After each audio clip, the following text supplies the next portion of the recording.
There's no question in my mind that I should be armed in this situation. I'll take the blade. I feel so bad for what I'm gonna do. I'm sorry, princess. It's for the content. Why does your demise have to be perfect for my analysis? I'm sorry, princess. You so don't deserve this. But it's for the content. Come on, sort this out. Don't go through with this. No, I can't do it. I actually can't do it. Hello, and welcome back to Therapist Plays Slay the Princess.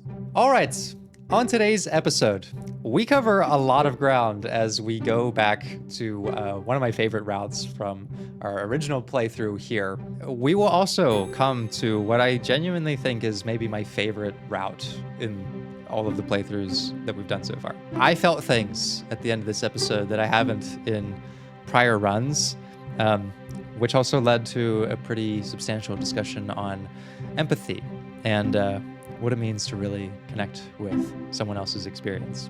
So all that is coming up, and there's plenty more to see still after this one, so I hope you enjoy. Hello, and welcome back. All right, we're continuing with our second run here, and this time I kind of want to go back to a princess that I want to see a little bit more of. And so we'll cross over some familiar territory here, but I want to kind of get into a subject that's relevant to what we've been doing on this like defiance, resistance sort of playthrough. So we've talked about how like avoidant behavior impacts us psychologically, like what provokes that, how that becomes a coping style and that sort of thing. But like the subject of defiance and compliance in a psychological sense is also super interesting. I can't tell you how many times I've been working with someone and you hear something like, well, everyone thinks I'm gonna fuck up, so I'll show them. Why don't I just do it? Right? It's like, I think part of our nature in wanting to defy people's expectations is sometimes to show them what would happen if their assumption came true, right? And that sounds kind of ridiculous, like when we hear it, like, what, so you're going to prove the person you're mad at correct, like that you're gonna fuck up, so you're just gonna do it? It kind of doesn't make sense, but if nothing else, by now you should have seen that I'm out to explain that none of our fucking behavior makes sense psychologically. We're often paradoxical in nature. But from a certain perspective, it does make sense, because ultimately the reason we become defiant is we want people to understand us, right? Like, I would be so frustrated by the narrator being so persistent and commanding me over and over to do this thing that I don't want to do and be in the situation that I don't want to be in, that why don't I just give him exactly what he wants? And then he'll see that he actually doesn't really want it. Or he'll see that he's actually done something horrific by compelling me to do that, right? That's usually where that sentiment is coming from. You see this a lot in teenagers. Like, that's a typical, like, adolescent strategy to be understood, right? Because, like, genuine empathy and seeking that is like a really complex thing. It's even hard for adults. It's not like you get older and you're just more mature by default. It doesn't come for free. But especially at that age, when we are able to perceive other people's perspectives in a limited capacity, we want our own perspective to be perceived by other people, right? And so we often see defiance start in adolescents and teenagers, but can certainly persist into adulthood. And that's kind of the situation that we're in. Like, I feel compelled at this moment to give the narrator exactly what he wants, to show him that what he wants is actually bullshit. So, okay. You want me to slay the princess? That's what you want me to do? Fine. Fine. Thanks for telling me what to do. Don't mention it. It's all part of the job. I'm trying to elicit the response from the narrator to see that he is being self-centered. Like, that is the agenda with defiant behavior. I think when we look on the outside, it's like, oh my God, this is so frustrating. Someone is just, they're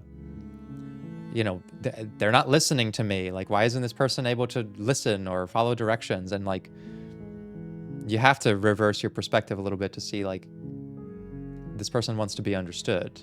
And clearly they feel that normal means of asking for that understanding are not getting there.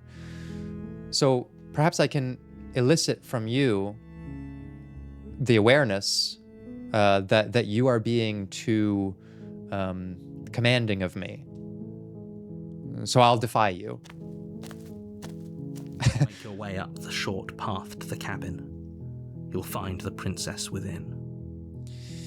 We know a little bit about the narrator, that he's not going to have this revelation, though, that, oh, suddenly I feel bad for telling you what to do. He's not going to do that, but I'm playing along here. I want to get to this route with the one that I want to review. But I like I said, I don't want to just click through the options and get there. I want to provide like a context of why in real life we might behave in such a way. A warning before you go any further.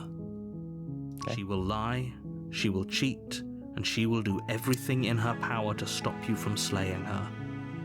Don't believe a word she says. Oh, you don't want me to believe anything, huh? Well, I guess, you know what I'll do? I won't even talk to her. We're not going to go through with this, right? She's a princess. We're supposed to save princesses, not slay them. Ignore him. He doesn't know what he's talking about. Yeah, okay. Well, I'll show both of you, okay? Yeah, everyone's trying to get me to make the decision they want me to make. Well, we'll see what happens when I make that decision. Proceed.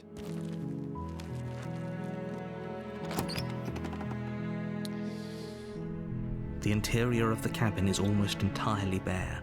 The air is stale and musty, and the floor and walls are painted in a fine layer of dust. Ah! Only furniture of note is a plain wooden table. Perched on that table is a pristine blade. My oldest and most reliable friend, the pristine blade. Blade is your implement. You'll need it if you want to do this right. There's no question in my mind that I should be armed in this situation. I'll take the blade. You take the blade from the table. It'd be rather difficult to slay the princess and save the world without it. Anti-blade coalition fuming right now. Enter the basement. The door to the basement creaks open, revealing a staircase. Okay, I am going to go through a little bit of this because we have seen it already. Good. You're still listening to reason. Steal my nerves. You step forward, your grip on the blade tightening as you steel your resolve. It's one of my favorite moments, really, is the the stealing of the resolve with the pristine blade. Oh? No talking then? Fine. What even makes you think you can kill me? Yeah, well, you know what? I'm just doing what I'm told, okay? I'm here to slay you. That's what I was told to do, so why don't I just do it? Everyone thinks I'm gonna do it. You're probably chained up in this basement for a reason, right? And if that knife is the only weapon you have, you'll have to get close enough to use it. And the reason I'm setting this up is because everyone is going to have some person in their life who is going to exhibit some kind of defiance to them, right? I'm exaggerating the sort of adolescent kind of defiance, but like maybe you're a parent and maybe this is in your future or in your present. That you're going to be dealing with this kind of attitude at some point. Maybe you're a teacher. Maybe you've got a stubborn cat. Actually, no, they're angels. What am I saying? They listen to everything I ask them to do. And if they don't, they're allowed to do anything that they want. They're saintly creatures in this domain. But even speaking in relationships, right? Like some of our behavior, like I said, is not going to be so overt defiance, but like, you know, giving the silent treatment to a romantic partner is kind of doing the same thing. Like, oh, okay, so I'm feeling like I'm not going to get you to understand how I feel by telling you, or I don't want to feel like I'm having to give you a script of questions to ask me, so I'm going to wait. And I'm going to show you by my attitude and my withdrawn posture, that I want you to dig for how I feel.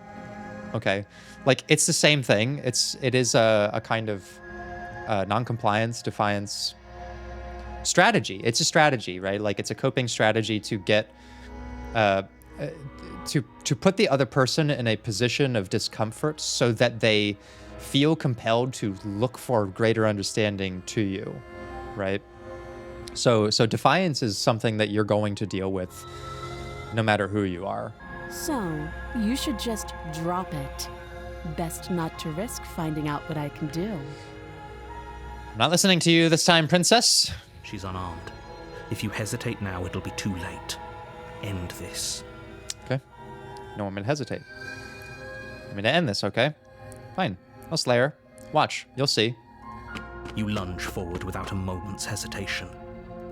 You feel flesh easily give way and look down to see your blade already sinking deep into her heart. It still doesn't make me feel good to do it, but this is for the analysis, princess. Oh. It is. Unfortunately, it is. I'm almost embarrassed. I should have seen that coming. But I have to wonder, do you actually believe this was enough to kill me? No, I don't. I know what happens now. It's like she's convinced she can't die. Yes, even as she lays there dying, she entirely believes herself to be alive and well. Okay. But it's over, isn't it? She stopped breathing moments ago, that arrogant look still plastered on her face. But is it over? Really over? Of course it is. She's dead. Yes, exactly. It's over. Okay. With your... I'm gonna skip ahead a little bit here. You open the cabin door, ready to... I was hoping for a better ending. This isn't an ending. In fact, now that the princess has been slain, endings are a thing of the past. No. This is the beginning of eternity. Your reward. So what we're trying to do, again, is we're trying to get... by being defiant, we are complying with what we're told to do because we are trying to force the person telling us, let's say the narrator, to afford us the empathy to understand this isn't really like all that great, is it? I mean, from my perspective, like letting the princess live and going to the shifting mound ends the world as the narrator knows it. Killing her also ends the world as the narrator knows it. Like both outcomes bring us to a new chapter and a return to the cabin in the woods eventually. Like in both situations, he has his win condition and his loss condition are basically the same. I don't think he really knows that. But maybe that's what we're trying to demonstrate by just giving him what he wants. Like, this is fucking stupid. Don't you see? This is what's best for everyone. Trust me. Time passes. You can't be sure if it's days or months or years or even decades. It's all a wonderful, boring blur. You've never been happier. Psst. Yep. Hey, we're not just going to stay here forever, right? That's right. Oh, I kind of forget what I did last time. I can't remember if I was resistance. But yeah, I'm just going to keep going with it. Of course we are. I like it here. Well, more happy time passes. Okay, we got the happy ending thing. Didn't you hear the narrator? I'm happy. We're happy. Are we really happy? Or is he just telling us that we are? You can see that the voice of the hero is also, it's activating his own sort of, like the thing that we're not verbalizing, but that we feel. Which is like, oh, so if it was your intention to make me happy, look how happy you've made me. I'm fucking miserable. Right? Like that's what we're trying to get with Defiance. Like, again, returning to this whole silent treatment thing, like often it's because I want you to listen to me. So what I'm going to do is not provide you with information. It's like a paradox. It's like what I really want is for you to like listen to what I have to say and try to understand me. So what I'm going to do is when you ask me what's wrong, I'm going to say nothing. No, nothing's wrong. Why are you trying to start a fight? There's nothing wrong. Like I'm doing the opposite of what I supposedly want internally, which is I want you to listen to what I have to say, but when you ask, I deny this, right? Okay, maybe I'm not happy. Good, because I have an idea to get us out of here, though you're probably not going to like it. You know what? By now, I've done it a couple of times. The blade. We can use the blade to get... I mean, look, I'll take any opportunity to use the blade. I'll use it on the princess. I'll use it on myself. I'll use it on fucking anything I can.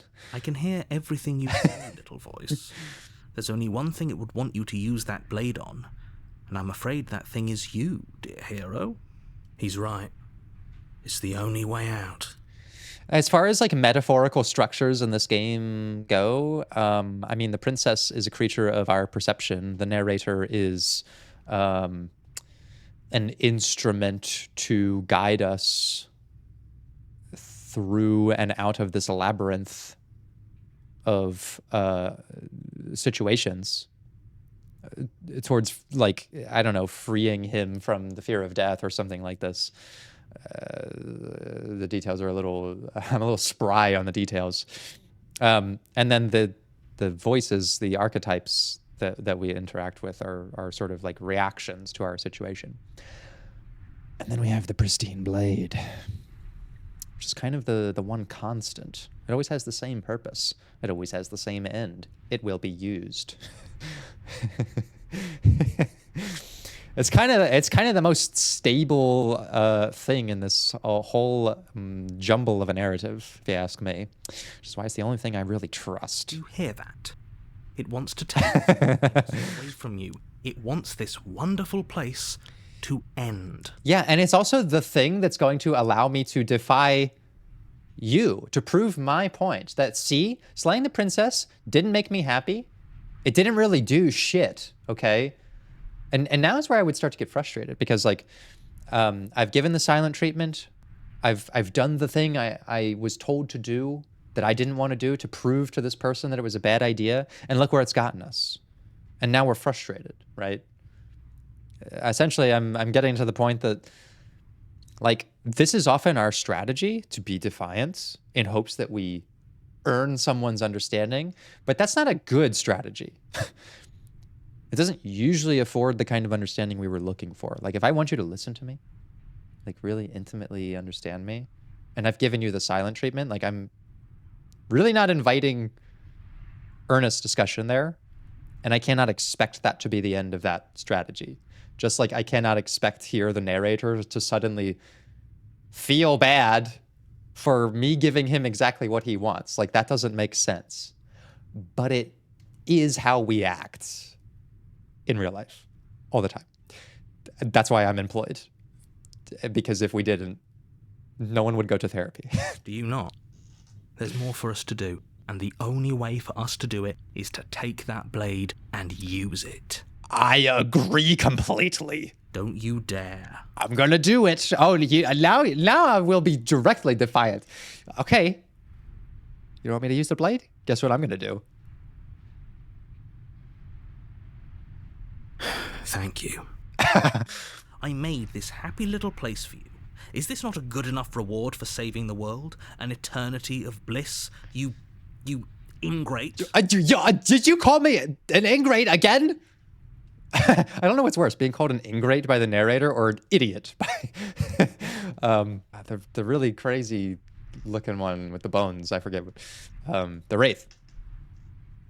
But this is usually the reaction you get. Like if I've given you the silent treatment for days or weeks, and then suddenly I'm like, all I've wanted to do is for you to listen to me.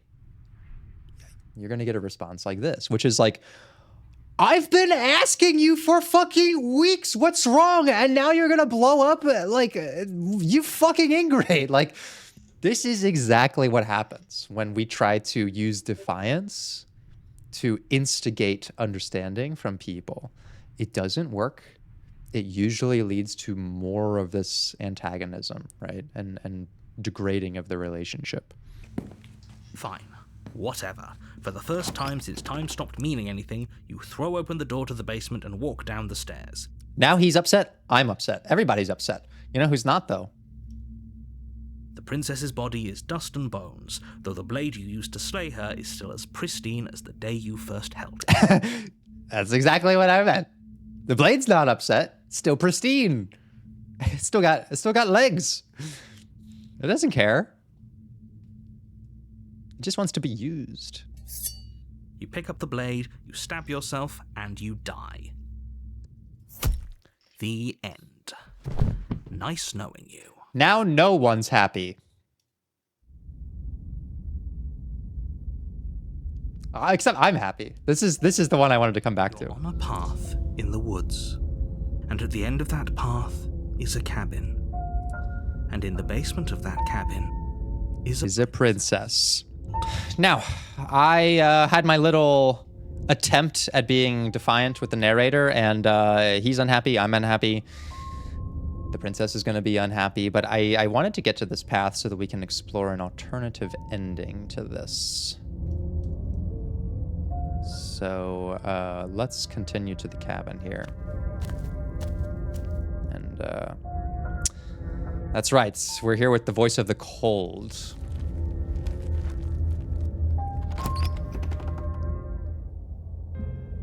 The interior of the cabin is cold, a soft odor of dirt permeating the air. Cobwebs flutter in the corners. You can hear wind whistling outside, banging the shutters against the windows. The only furniture of note is an elegant antique table with a pristine blade perched on the edge. Yeah, you know, it's not like the pristine blade changes with the environment. I mean, sometimes it's a spooky house, sometimes it's a thorny cave, sometimes it's a void with suspended stairs. But you know what never changes? The pristineness and the pointedness of the blade here. The blade is your implement. You'll need it if you want to do this right. It feels You certainly will. It's been here for a long, long time. Like I've been saying, she's dead. We killed her already. That's right, we did. We'll take the blade. You take the blade from the table. I'll take the blade. It will be difficult to slay the princess and save the world without a weapon. You know what's funny about this is I am the proof of what I've been talking about, because every time I see a comment that's like, stop taking the blade, he always takes the blade. You know what it makes me want to do even more? Take the fucking blade. It makes me want to aggravate that perspective, because again, the reason we defy is it's our frustrated way of seeking understanding. I want you to understand. It has made for more interesting analyses every time we have it, because it always puts us in a conflict scenario. We've already explored a lot of this. I'm just gonna save some time because this video is almost an hour already. The door to the basement groans open, revealing an old banister and a creaky wooden stairwell. Everything is coated in a thick layer of dust, and you can feel it settle into your lungs as you breathe in the stale air. The very building itself feels dead. If the princess lives here, slaying her would probably be doing her a favor. The room below is silent. Where is my ghost queen? Nobody's here. Naturally. As much as I appreciate the optimism, you shouldn't be so sure. I guess we'll just have to go down and see. I guess we shall. As you descend the final step, the form of the princess comes into view. A skeletal body, lying in a heap on the floor, its wrist still bound to the wall by a thick chain. Yes. She is a skeleton, all right? She's definitely dead. It's just like I told you. Before you have a chance to finish your thought, the top of a head appears from underneath the floor. I know she's supposed to be scary, but honestly, the Spectre is kind of cute. She's a cutie. She's kind of adorable. Two deep-set eyes stare Look at that. you, followed by a mischievous skeletal grin. She's a cutie pie. And finally, the rest of the body floats up to join the head. Wait, this isn't right. What's going on here? Comment if you agree that Spectre is the #1 cutie pie in Slay the Princess. A ghost? Oh. Wow. How absolutely terrifying. What's a ghost supposed to do to us? I love the cold's fearlessness. Oh, it's you. Hiya, Keller. I was hoping to see you again. I have some issues with how our last meeting went. So the last time we were here, we allowed the Spectre to possess us, and then we left with her. But there was another option that I was curious to explore, which I'm gonna explore here.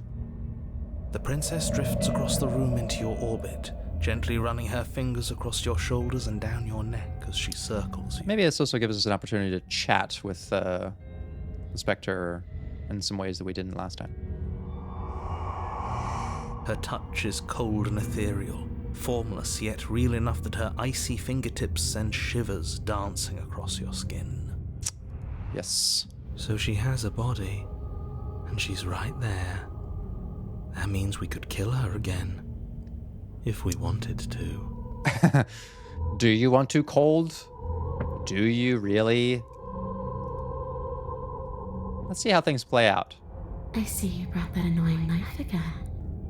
Oh, wait a second. Wait a second. Now I'm not sure. I have to decide between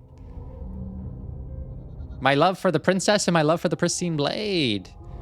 It's come between us too many times. So, are you waiting for a chance to use it? Or are you here for something else? Well, I kind of maybe there's a route where the old princess is comfortable around our dagger, our pristine blade. Maybe she has nothing to fear about it.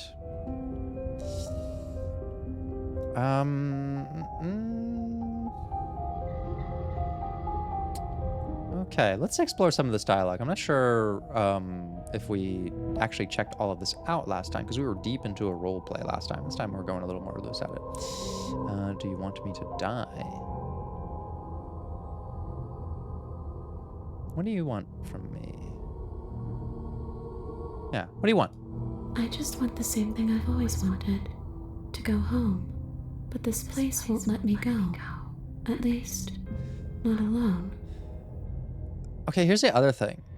Throughout this series, we've talked a lot about like the human psychology and like the psychology of like us as the player and the kinds of decisions we are all making while we play this, and some of the psychology of the voices. But I feel like I've touched comparatively less on the psychology of individual princesses. Kind of just because I wanted to see a little more of them. But, you know, the princess, especially this one, but all of them, they've all kind of said the same thing in response to that. They've all had this like, look, I just kind of want to get out of here, or I want to be understood. Like the Razor wanted us to understand what it's like to, you know, be stabbed like we stabbed her. The Wraith wanted us to know what it was like to be betrayed and broken down.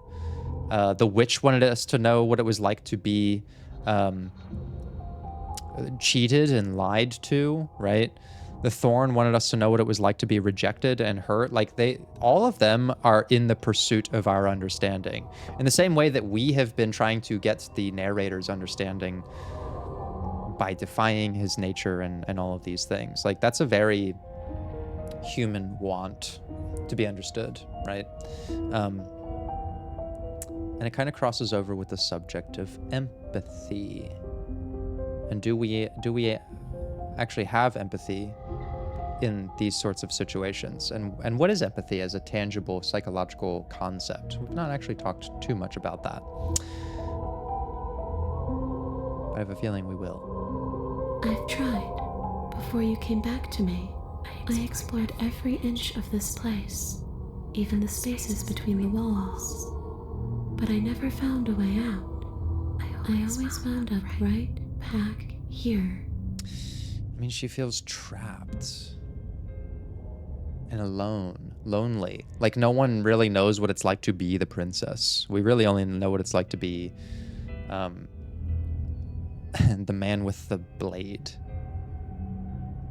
Maybe we should just leave. If she can't get out on her own, then why do we have to do anything? We could probably walk out right now and everything would be fine. Hasn't got out and can't get out are two very different things. It'd be dull anyway. It's more interesting if we make a choice.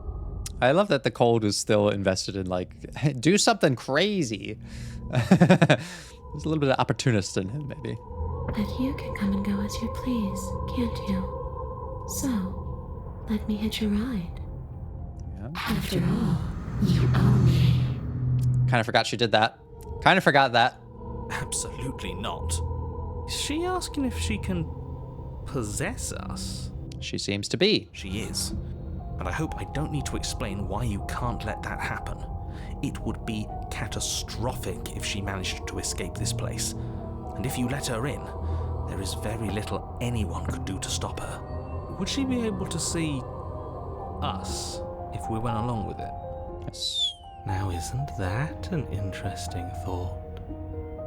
We could finally bring her face to face with him. I wonder what she would have to say to the one who wants her dead so badly. And really, maybe like the Spectre or the princess deeply wants to be understood by the person who wants nothing more than for her to be either trapped or killed or suppressed in some way, right? Like, she not only wants us to understand her, but like maybe to show the person who instigates all of this what it's doing to her. You won't like how things play out if you go down this path. Okay. We are going to let her possess us. Sounds great. The princess swims through the air in front of you, pausing for a brief moment as her dark-rimmed eyes stare deeply into yours. There's a hunger in her gaze. Come aboard! Come on in, princess! You're really trying to make it up to me, aren't you? Thanks for being a pal, killer. I mean it. I feel so bad for what I'm gonna do. I'm preparing myself to feel bad because I did come in here with an agenda. I'm sorry, princess. It's for the content. What are you doing? Don't just let her in. How many times do I have to tell you? See you soon. She rushes forward and then she's gone. A sharp chill spreads across your body. It starts in your chest, a freezing numbness flowing out from your heart, all the way down your limbs, your mind growing cloudy and confused as it settles over your very soul. I'm not sure I like this. Can we get a do-over? But what does the cold think? I'm afraid it's too late to stop now. The numbness gives way to a stabbing pain, your muscles twitching and convulsing violently, each involuntary movement causing more waves of agony to ripple across your body. So I have like a pretty visceral reaction to that kind of stuff, as you have seen if you've been following this series, like bones and flesh and that kind of thing. Like that evokes my health anxiety about like, I don't know, shifting organic tissue. Like it fucks me up. You collapse to the floor and everything goes dark. Come on, you. You've got to get up. I know everything feels heavy right now, but we still have to get out of here. Your eyes flick back open as you get your bearings, your vision swimming as... So this is what it's like to be you, huh? Disembodied voice narrating your every move? And in a sense, you know, we would feel a certain way about having the princess understand us and what it's like to be intruded upon by these voices and the narrator, and not feel like we're always in control of our own actions, and that we might choose these self-destructive tendencies and defiant behaviors in the pursuit of freedom of choice and trying to be understood. Like we're swinging wildly for these things because we're finding we're not getting it by just asking for it. Like I was saying, can you please just listen to me isn't getting the response. So what am I going to do? I'm going to deny you what I want, which is I'm going to treat you with silence. So it doesn't work like that for you? Clearly it doesn't, or she wouldn't have commented on it. All these shards of broken glass on the floor, are they also supposed to be you? And I didn't know what that meant last time, which is interesting. Hey, I'm not a shard of broken glass. It's okay. You can finish your thought. She's so nice. I'm so I feel so bad for what I'm gonna do. I'm a voice. I'm me is what I am. Who cares what we are? We exist. That's all that matters. You don't have to fight. We'll all be out of here soon.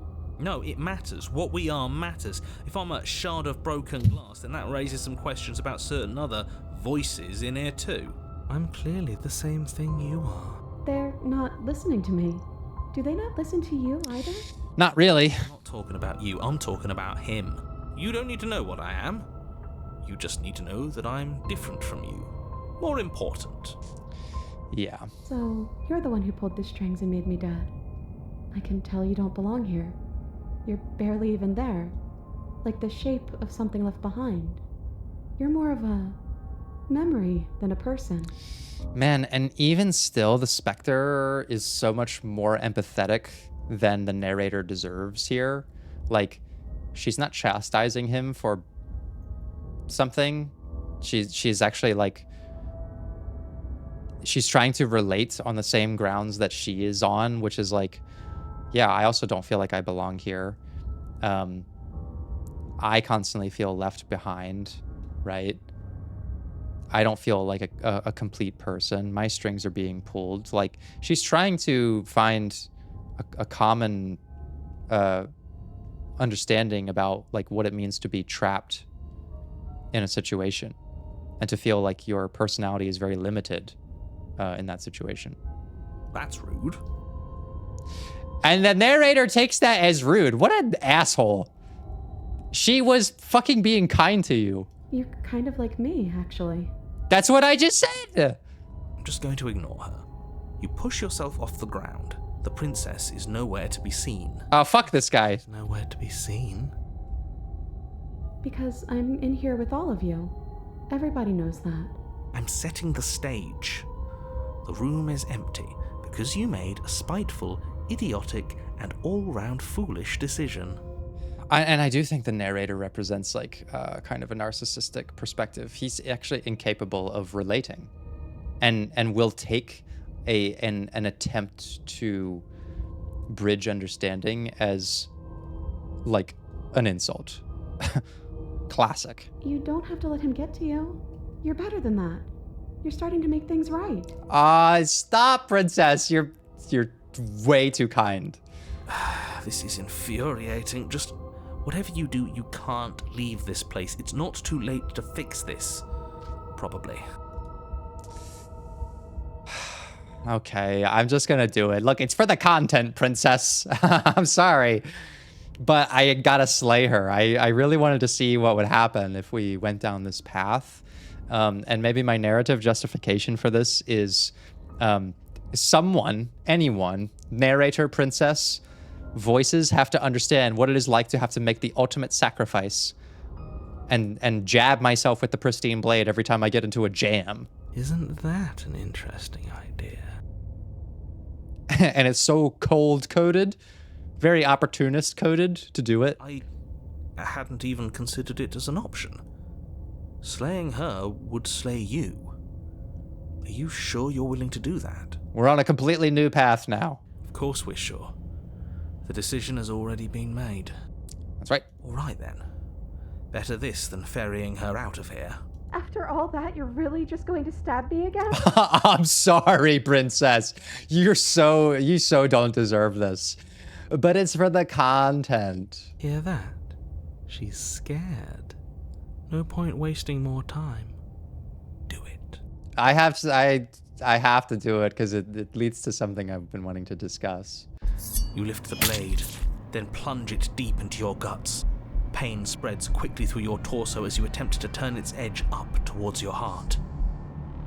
Jeez, man, why does it have to be such a brutal death? The princess, her No, I don't want to hear this.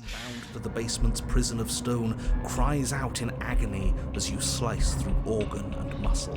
Why can't I just have a peaceful death for once? I don't want to die in you. I thought you finally understood me, but instead you just wanted to hurt me again. Oh, no, I didn't, princess. My character did, but Brady doesn't.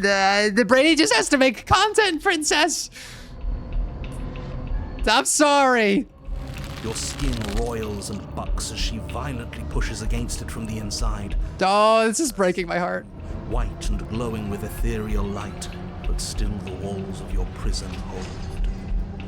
If only I could drag you with me and make you understand. But that's not the way things get to go for me, is it?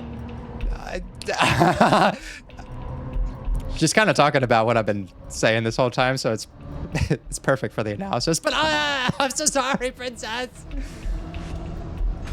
Why does your demise have to be perfect for my analysis? It would certainly be interesting. Though being dead does sound dull. And you are about to be dead. Again. Let's just go out together. Get away from me, you cold little freak. No, I'm not a cold little freak. You feel a dull tear, like strips of meat being delicately peeled from bone. But it doesn't matter how delicate the hand if you're the meat. You've been stripped away from yourself, or stripped away from something that used to be you, or stripped away from something that used to be important.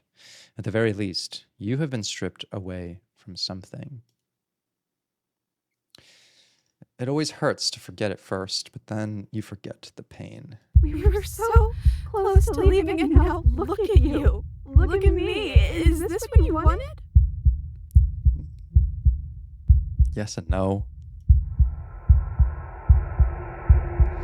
The words come from both inside and outside of your head. Before you, on the ground, is a writhing mass of flesh and scales and feathers. Is that me? Is that what I look like? Oh, you're here too. Wait a second. These aren't my legs.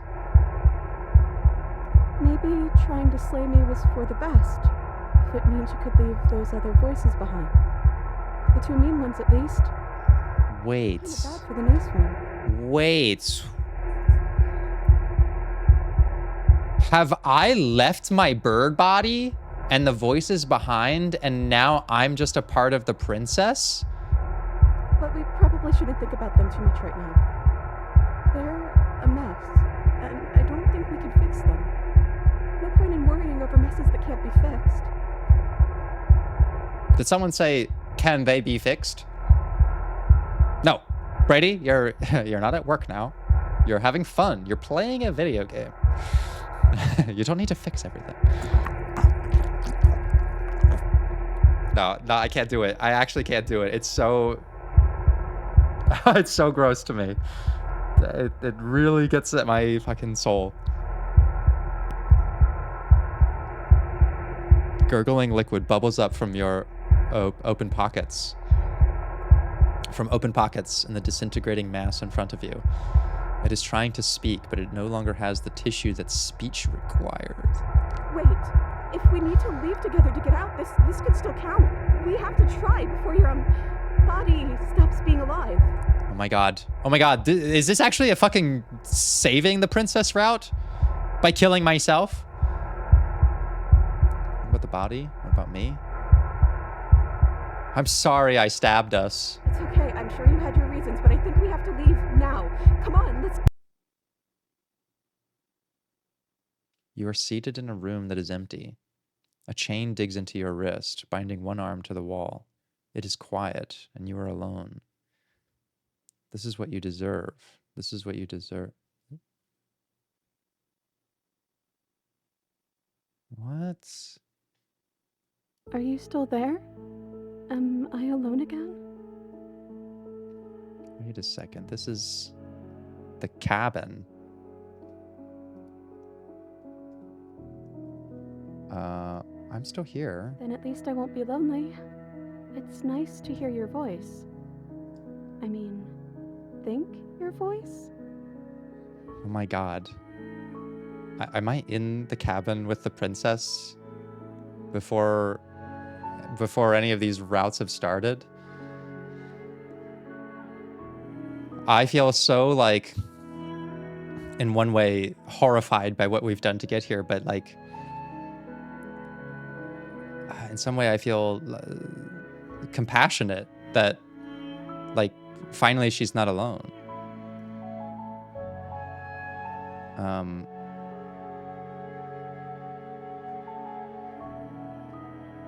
You're not mad at me, are you? I don't know why you did what you did, but it's hard to be mad when you're just as stuck as I am. Okay. It's time. It's time we had the conversation about empathy.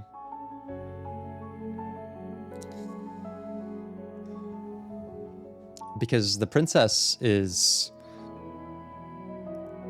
someone who deserves it. And it breaks my heart to see that, like, the scrolling text there is telling her that she deserves the situation that she's in. But what is empathy? I think we have somewhat of an intuitive grasp of what this word means, but it's kind of hard to define in a lot of ways. And it gets mistaken for something that frustrates me. Many times it is talked about as our capacity to understand. But if that's all it is, our capacity to understand, then why do we see so much injustice in the world? That's my question for you. Because there is nothing wrong with most people, right? It's a very rare kind of person who actually has no capacity to understand other people's perspective. You have a capacity to understand people, even the ones that you hate. Many people who are more fortunate have the capacity to understand people who are less fortunate, right? They have a capacity, they have an ability to develop a relatability to that perspective. We just don't always exercise it. And that's why I don't really think of empathy as our capacity to understand. I really think of it more as a willingness to understand. Because being capable to understand someone else's situation does not necessarily mean that you are going to exercise that capability. So many people have the ability and opportunities to help in situations for those who need it, but they don't. What we don't have is a willingness to invite that person's perspective into our own, because it is usually a very confronting thing to do that. It means understanding that we are in some ways more fortunate than we realize. It forces us to be grateful about things that we would rather overlook. It forces us to share in the disappointment and the frustration of people who have to feel that naturally, but that we have to allow ourselves to feel in order to understand them. The narrator may actually be the kind of person who does not have the capacity to understand, like genuinely cannot do it.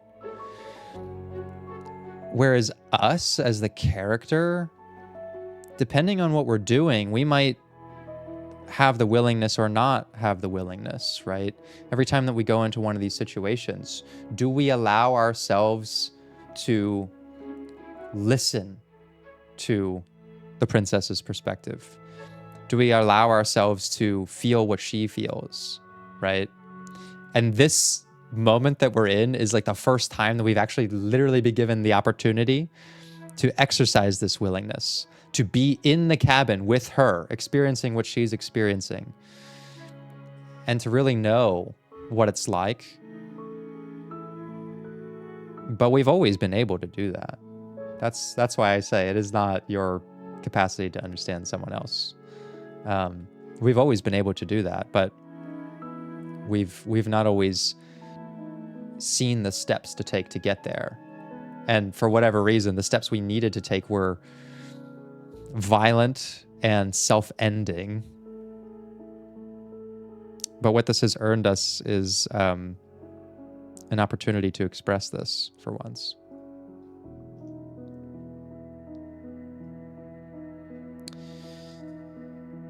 What happened to us? What happened to everything? We're back at the beginning.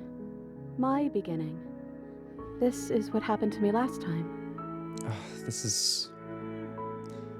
Wait a second. Didn't I fucking say that this should be a thing? Didn't I predict that in a previous episode where I was like, I wonder if there's a route where you're like in the princess's position and instead of you're on a path to the woods and there's a princess there, it's like you're in a dungeon and there's a narrator out there who wants to kill you. Fuck, man. My symbiotic relationship with this game continues. You're different. Your whole mood is I'm different. just trying to make the best of things. You could always make the best of things too, if you want. We both have a chance to start over. And this is what makes this princess, specifically this one, so special to me. Because it takes a lot to shift from having the capacity to the willingness to understand someone. Like what you saw when the princess first entered our body and was like, man, you know, it's kind of sounds like it sucks to be the narrator. Like, aren't you sad about that? And don't you relate to me a little bit? Like, this is the person who has led to thousands of her demise. And yet she's still willing to exercise that understanding, right? And here's the tricky thing about this. Empathy is not an infinite resource, right? And I don't want to say that it's like always a selfish choice not to exercise this understanding, because many times we learn that expressing that understanding gets us into trouble. For example, if a friend of mine steals something from me, I mean, I have a capacity to understand that. I may not exercise my willingness right away and say, hey, fuck you, you stole from me, get out of my life, right? But I may have a willingness to say, why would he do that? Maybe he had a good reason for that, right? And I may have enough of this willingness to offer forgiveness and acceptance and a rupture and a repair to that relationship. But if he steals from me again, am I going to have that same willingness? And if he does it again and again and again, this resource of my willingness to understand those repeated actions is going to degrade over time. And I'm going to have less and less willingness to accept something that feels like it is harmful to our relationship, right? And so I find that a lot of people who struggle with empathy, it may be that they have just kind of tapped out of this, right? Maybe they have been burned too many times. And it's hard to trust that people won't take advantage of that. And that's a really sad thing, right? When that happens. What it takes is the same kind of repetition to restore our faith, basically, in humanity, that being willing to understand someone actually did make me relate, and I felt connected to them, and I earned something from this emotionally, or in some kind of repaired bond, right? And so this resource can be replenished, basically. we can have a chance to start over, is what she's saying, right? If we're willing to show, she still has one more mark for us to allow us to demonstrate that we are not, we're not the narrator. We're not heartless like that. Besides, there's something about you being in here with me that feels right. I never wanted to be your enemy. I never wanted to be yours.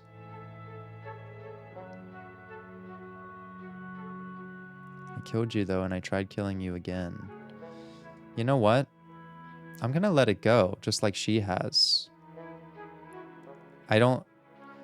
Here's the other thing about empathy is, let's make a difference between empathy and sympathy.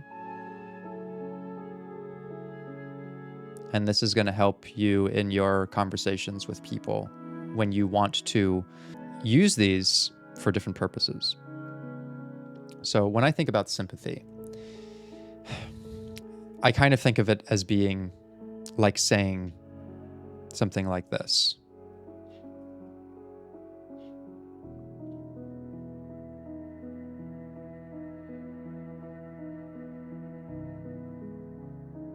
Let me lend you some of my emotion, right? When you're being sympathetic to someone, you're saying something like, "Oh, I'm sorry that that happened to you."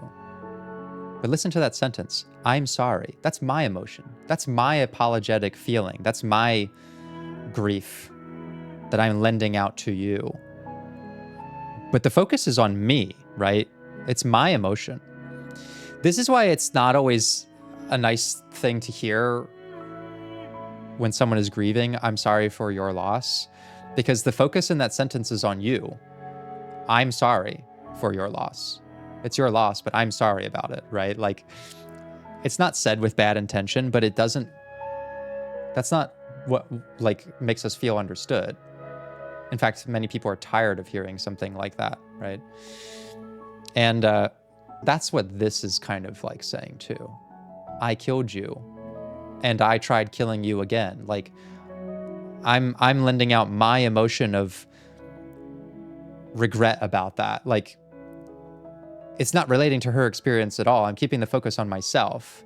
And often, especially for this princess, we're gonna get a response of like trying to pacify. Like, no, it's actually okay. Like, let it go. I've moved on, right? So sympathy is not necessarily what we want here. We want empathy. And empathy sounds more like this to me.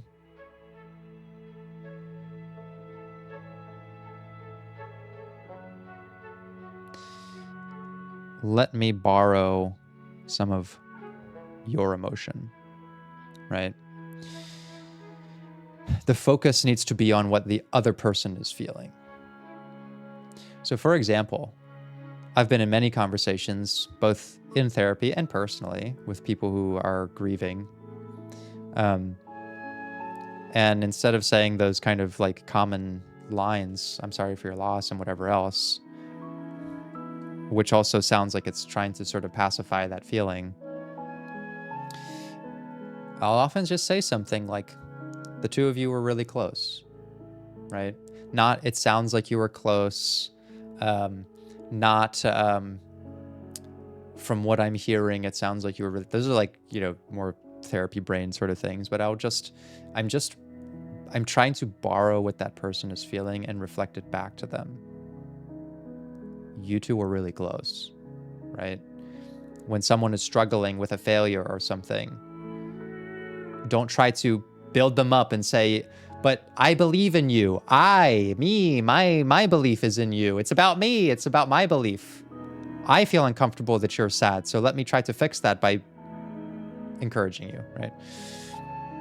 When someone feels like they failed, I will just borrow that emotion. I'll just say something like, "This is really difficult." Trust me, the simpler the better. Like, that has elicited such like emotional, close responses rather than trying to overcomplicate and say, and try to lecture and, well, you know, failure is an opportunity for growth and like this kind of stuff. That's not really, that's sympathy. Not a bad thing. Sometimes this is appropriate, right? Sometimes this is okay. But we're talking about this right here. This is much harder to capture because it really requires a lot of restraint and an understanding of where the focus is on the conversation, right? Saying to someone, this is difficult, is you recognizing that they are feeling that and telling them in very few words that you can feel how difficult it is too, right? So I think the empathetic response here is to let it go, like she has. I want to borrow what she's feeling, not lend out my own. How are we supposed to get out of here? I wish I knew, but I think we're probably stuck here until something happens. If we're both here, then what happened to the others? I don't know. I hope they're okay. Some of them, at least. I didn't like the one that kept bossing you around, and that quiet one kinda gave me the creeps. It's probably talking about the cold there. I liked that last one, though. He was nice. I hope he's okay. Or is that one the cold? Maybe she was talking about the hero. Princess, how do I get you out of here? Are we still a ghost? Your gaze turns to your hands, solid, then translucent, then solid again. Maybe? It's like sometimes we are and sometimes we aren't. Like we're something in between ghost and not ghost. Side note, developers are brilliant. They probably don't even know how brilliant they are. So it's a very common psychological trope that when we are reckoning with our own existence, we tend to look at our hands because our hands are our agents of change. That's what your hands are. They're the things that you use to affect change in your life and the world around you. And so watch any show, any television, movie, anime, it doesn't matter what region. This is a universal human thing that, like, when we are considering ourselves or we've done something we regret, we tend to look at our hands. You see this all the time in movies, like, what have I done? This sort of thing. Because you're looking at your agents of change. Like, you're literally reckoning with the things that have caused whatever's happened, right? This is a classic agents of change scene, which used to be a very big theme on this channel. Maybe I'll bring it back. I'm always excited when I see hands because I know it means something psychologically deep. And also for us to see that we are a part of that too. What are we supposed to do? Just wait for something to happen? Well, that's what I've always done. There has to be something for us to do other than wait. I already told you I don't have any ideas. I did tell you that, right? Sorry if I didn't. No, don't apologize, Princess. You have nothing to apologize for. Now that I think about it, both times I've been here, nothing happened until after we saw a title card. We haven't even seen a title card yet. You've gotten title cards? What did they say?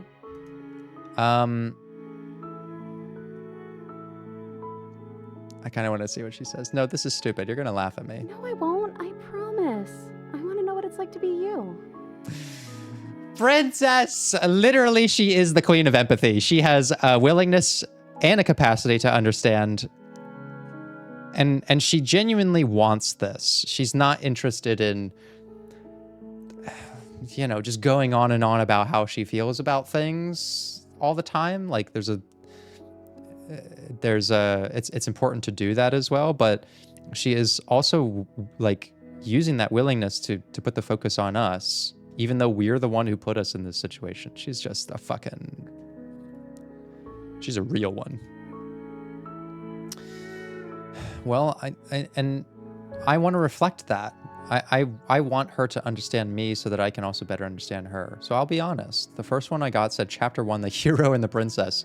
And then after we both died, I got chapter 2, the Spectre. Well, the first one is sweet. You promised you wouldn't laugh at me. Look, it would have been very sweet if things didn't turn out so violent. But it's only through violence that I got here, which is like to one of my favorite moments in the game so far, actually. But that doesn't mean that things can't get better from here. How can she be so optimistic? Can I like actually get married to her? We need a new title card though. How about Chapter 3, The Princess and the Dragon? Oh shit! I'm for it. Reversing the order. I like it. Thanks. I thought it would be fun.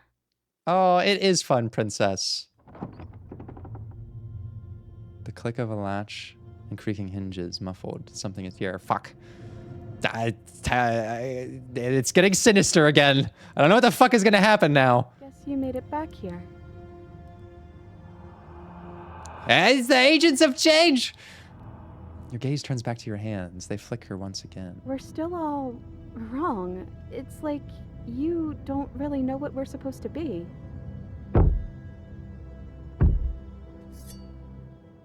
A thump on the floorboards above, and then another. The scraping of metal against a surface. I know that sound. I know it like the sound of my own voice. It's taken the pristine blade. The flickering in your body stops. You are solid. I know that sound. That's the knife. I guess it's hard to do anything without it.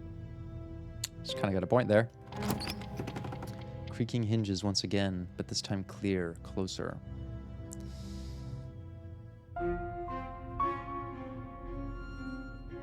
Hello?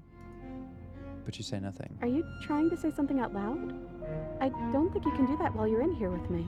Okay, so I'm like one of the voices in to her, like they are to me. Like I can't actually interact with the world. Movement on the stairs. Thumb. Thumb. Thumb. Holy shit! And then a figure emerges, shrouded in a feathered darkness. The world trailing behind it. Its shining blade gleaming against the wooden walls. It stares at you with wild, hollow eyes. Is that fucking me? Is that what I've been rolling up in here looking like? What the hell am I? You're you? You've always looked like this. You're scary sometimes, but looks only matter so much. Yeah, I didn't realize I was wielding the pristine blade like that. That makes it seem a lot more sinister. I thought I was just kind of casually like like my own real life dainty hands sort of holding it like this. This is way more threatening.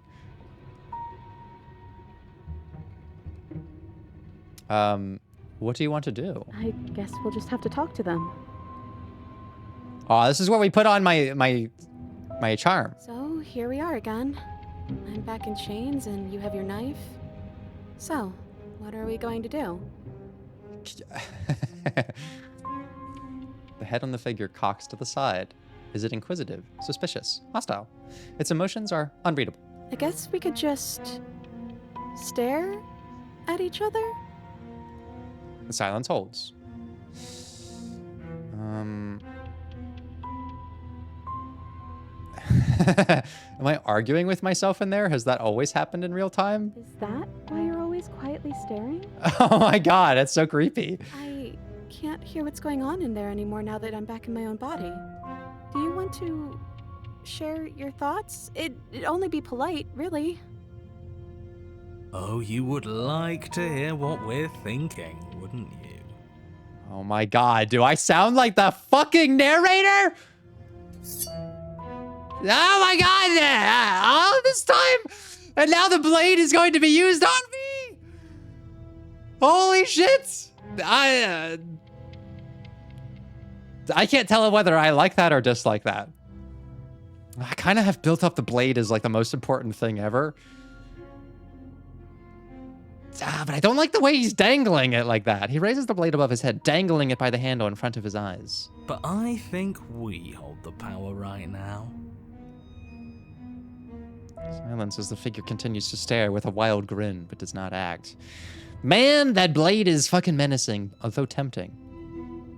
Maybe I can get it away from him. We've already had our discussions in private. I'd rather not keep listening to the rest of you run in circles, repeating the same arguments again and again and again. It was so much more interesting when we had someone to mediate. Mm-hmm. If we can get the dagger, though, I'd fucking end this creature's life. I'm sorry, did you just share privileged information with the enemy? This is fucking creepy, though. Well, it isn't privileged anymore, now is it? Do we really need all this secrecy? He's struggling. You can see he's gone from this to this to this. The creature is pensive now. I can get that blade from him. I'll protect us, princess. I won't let this monster destroy our new bond. No, we don't. Yes we do. Sidebar, everyone. Now. Chop chop. Silence as the mind in front of you falls back into itself. There is no response. Excuse me? Nothing. He's sorting it out. You're not listening to me. Fucking do something. Never make her talk like this again. It wrenches my heart to hear her so disappointed and rejected. How rude. Exactly. And you know what? I'm not gonna let them push us around like this. Yeah, don't let them. Hello? Silence. I'm trying to say something. Listen to her. This is all it's fucking coming through like a prophecy of what I was talking about earlier. Silence again. You're giving me the silent treatment. Hey, I said I'm talking now. Will you listen to me? And it comes true. Like, what the fuck did I say like a fucking hour ago? That's the exact kind of response that you get. Something weird has gone on in my brain with this game. Come on! So you are, and very loudly. Do you have something to say? Yeah, I got a lot of shit to say. Oops. I mean, yeah. I already know about all that privileged information because he's in here with me. That's right. We're together now. Like, together. How very interesting. Yeah, that changes things, doesn't it? That's the hero. That's gotta be the hero.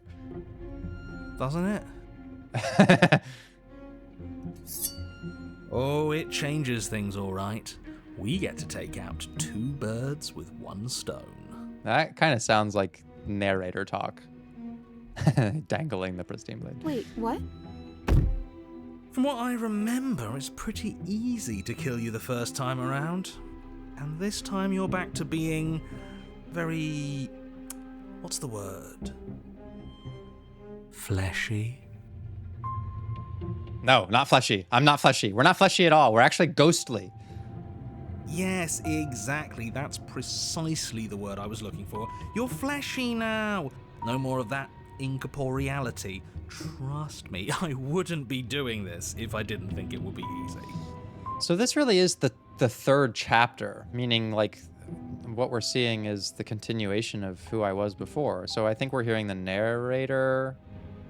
Is this the narrator? Or is this like one of the other voices? And then there's the hero and then there's the colds. Or is this the character? I can't tell. And are you doing this? Oh, I most definitely am. Don't do it. No! You feel small as the monster in front of you attacks. Blade raised and wings spreading. Get that dagger! Before anything happens, I just wanted to let you all know that we are not all on board with this. Now, we voted. It was not a majority decision. What? Can we not get out of this somehow? But we did have a plurality. Get that dagger, princess. He shouldn't count.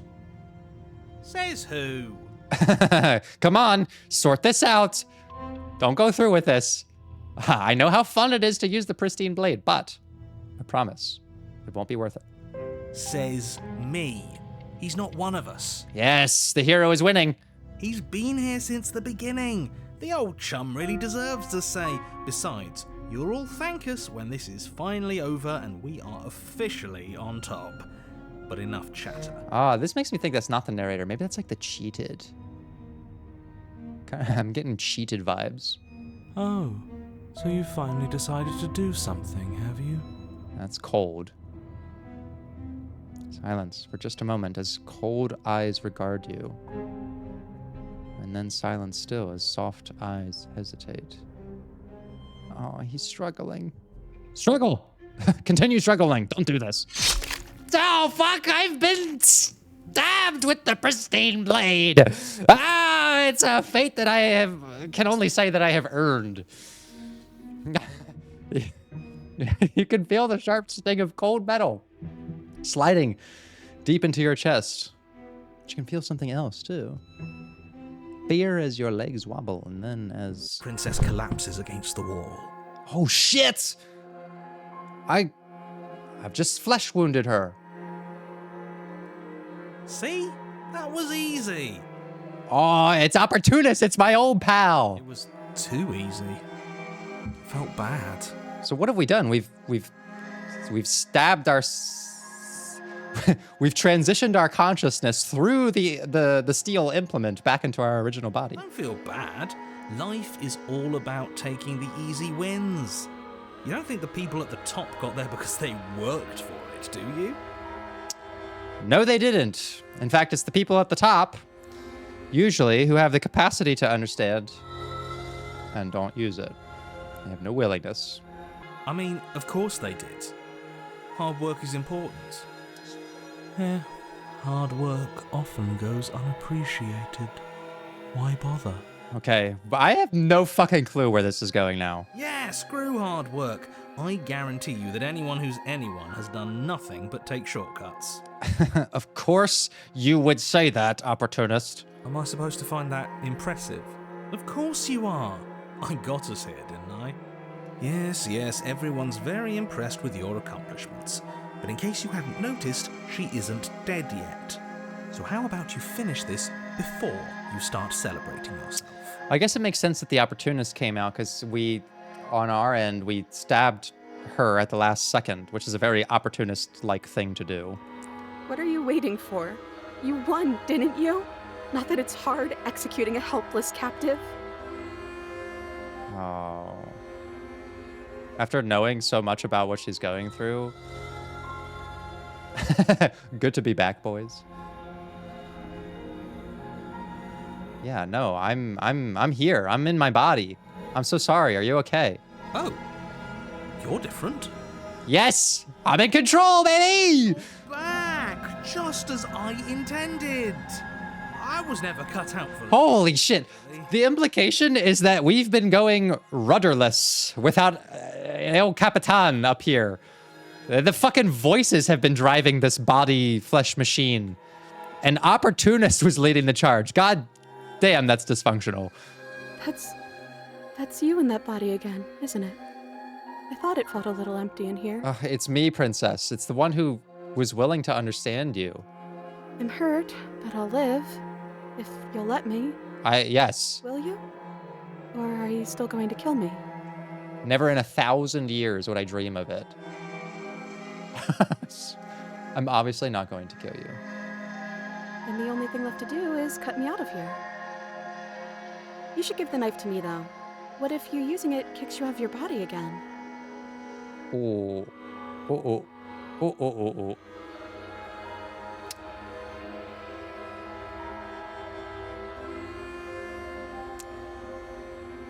I mean, I kind of did say that she should have the blade. Okay, listen. I know you're... but this is obvious. I can't trust her.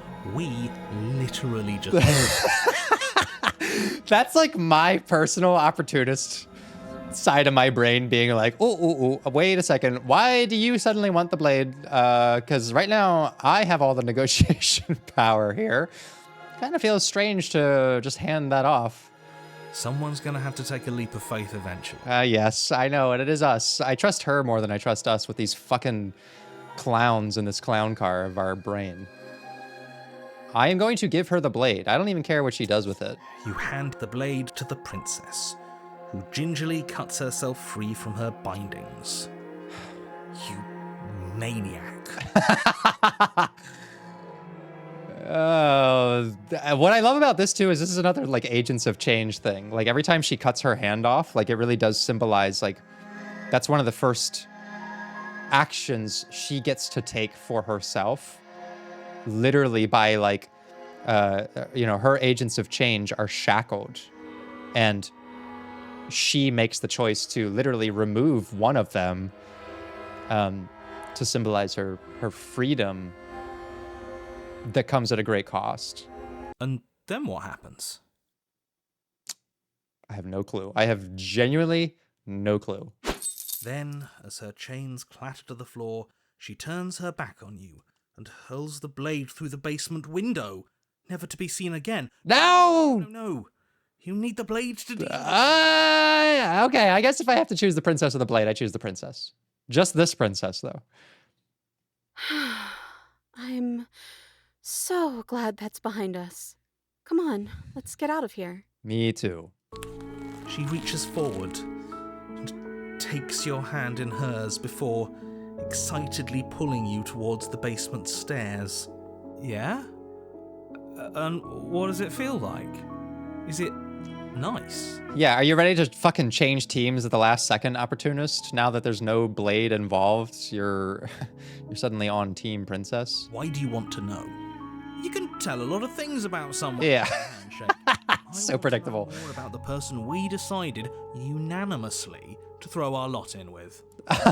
So predictable. Whatever. It's delicate and tender. Yeah, describe it. So even through everything, she hasn't forgotten what it's like to have a heart. That'll do. The two of you rush up the basement stairs together. Ugh. And this is where I come back to the whole, like, I don't think the narrator actually even has the capacity to understand others. I think that his nature, it was not coded into the facsimile of his personality when he was like fractured off from the original character that created him. Welcome back, by the way. Well, thank you. Yes, we all missed you so very much. I missed you the most. Oh, fuck off, opportunist. You weren't even here until he was gone. Whatever, it doesn't matter. If you step through that door, you're damning every single person alive. You do realize that, yes? Yes, and I don't care. Who cares? Yeah, I don't care. One last door, and then we're free. That's right. I'm down a hand, so you'll have to be the one to open it. Ah, princess. Step into our freedom together. Twist the doorknob in your hand and step forward into the world you've damned. You and the princess fall to the ground, exhausted. Oh my god, I am so sick of your negativity, narrator. Like, you not only have an incapacity to understand people, you have an incapacity to feel anything positive. I hope this all comes back to bite you, do you hear? I hope you're forced to feel the weight. Shut up. All the regret there's Shut up. It actually worked. It actually fucking worked! He's gone! But he doesn't finish his thoughts before disappearing entirely. And you find yourself free of any of the regrets he wished upon you. I kind of see this analogous to like we all have that inner voice that's very negative as well. And when you learn not to participate in it and respond to it and give it energy and power and dominion over your mind,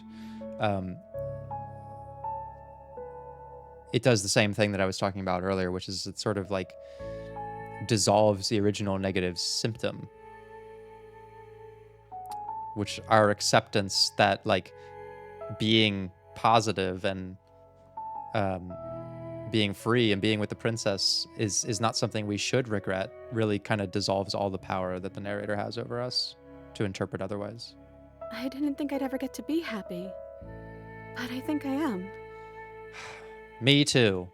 I just didn't realize that being happy would feel so cold. Ugh, this is the sad part. I know what happens now.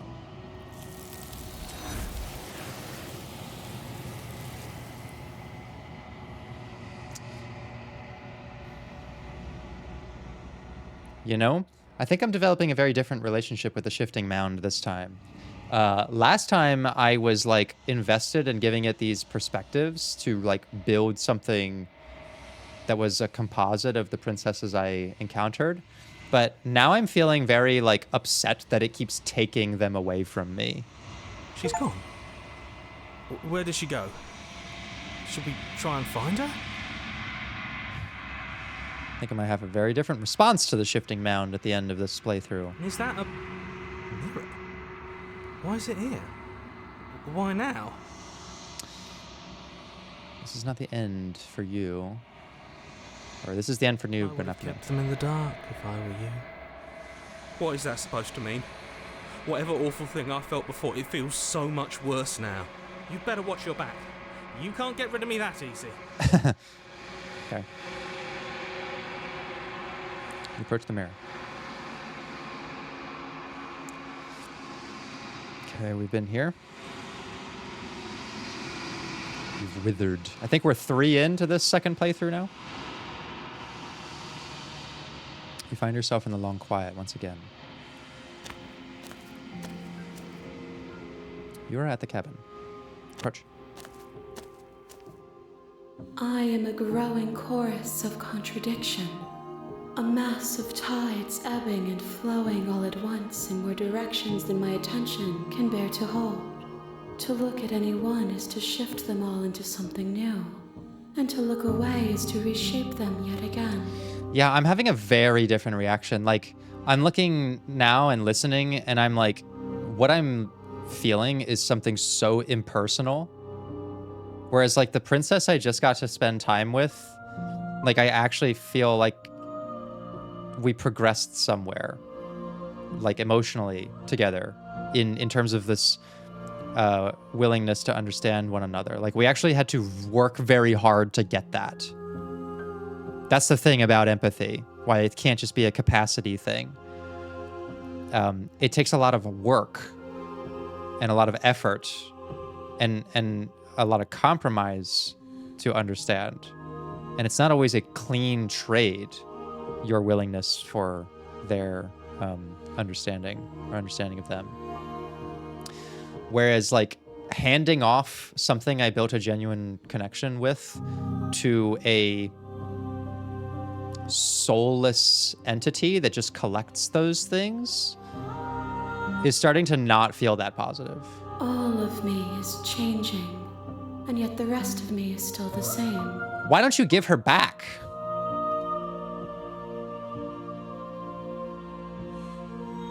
What do you think of this vessel? This one is perspectives bleeding into one. You know her better than you know yourself. She will make for an empathetic heart. A what? This is insane. This game is insane. I've never felt so in tune with a fucking narrative before. I can't believe that. Do not mourn her, for you would not mourn yourself. Maybe I'd mourn myself. Maybe I would. What the fuck do you know? You're nothing to me. I don't know you. I've not connected with you at all. I'm in a different playthrough now. I'm not developing an admiration for the willingness to translate many experiences into one that the shifting mound represented in our last playthrough. I'm on a Defiance seeking of understanding route, and I feel like I got that, and now you're taking it away. And what am I getting in return? Another reset? Yeah, let's be a little bit antagonist. You know, at the end of this, once you're finished, I'm not sure that we're gonna be friends. I might feel like you've done more harm to me than good. If that remains your choice when all is said and done, then you may try. But know that I do not wish you harm, even if you attempt to destroy me. What if I try now? What if I just try it right now? Your will cuts across the entity in front of you, but nothing happens. Give her back! My roots burrow in an ocean beyond your sight. We cannot harm each other as we are now. That's not fair! I worked so hard. I lost so much to get where I was, to find genuine happiness, not the bullshit the narrator gave me. Damn it! I'm not fucking playing this. Destroy myself. You raise your will to end your life, but as it buries into the space your body should be, you feel nothing at all. I can't even do that! One of the many hands in front of you. Hands? There's so many hands. This is Agents of Change. It gently touches the side of your face. There's nowhere for you to be but here. No, no! Come on! Alright, I guess I'm ready to go back. I will be here when it is time for us to meet again. Go ahead. Fucking break the glass.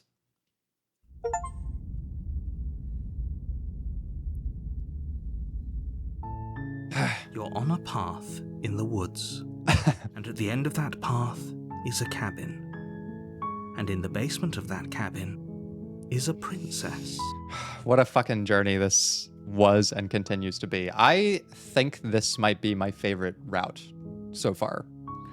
I genuinely love what the storyline was doing there with letting us see from the other perspective, like giving us an alternative view into the entire construction of this game. And completely allowing us to explore in an empathetic way, a genuine empathetic way, who we are set up to see as the antagonist. It's brilliant. It's not like I need to say that. We all know this is brilliant, but it's brilliant. I love it. I loved this route. So I guess that makes 3 for playthrough number 2. I know there's still plenty of princesses to collect. I go into the memories here. 1, 2, 3, 4, 5, 6, 7, 8, 9, 10, 11, 12. Jeez, there's so many of them. How many have I gotten? I've seen 12 of them, and there's 12 more. Holy shit, there's a lot of content to make still with this game. And maybe even to revisit some of these for alternate endings. Well, until then, I'm curious to see what you think about this route. It's genuinely one of, if not my favorite so far. And I'll see you in the next one.